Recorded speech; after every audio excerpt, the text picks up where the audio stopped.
Hi everyone, in front of me I've got HMD Skyline, and let me share with you how to set the camera timer on this device.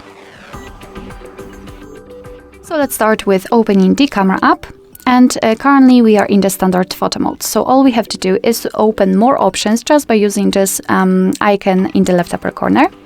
And as you can see, after unrolling, the second bar is connected with the timer. We've got 3 different options, so off, 3 and 10 seconds delay. All you have to do is to tap on the option like to use. I'll choose 10 seconds delay. It is immediately marked, as you can see, highlighted. So we can go back to the camera and tap on the shutter button. And from now on, your device will count down from 10 or 3, depending on which option you've chosen. And after the time, it will simply take a photo.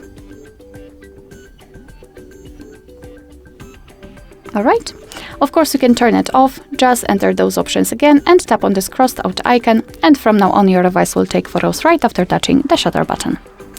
Alright, so that will be all. Thank you so much for watching. I hope that this video was helpful, and if it was, please hit the subscribe button and leave the thumbs up.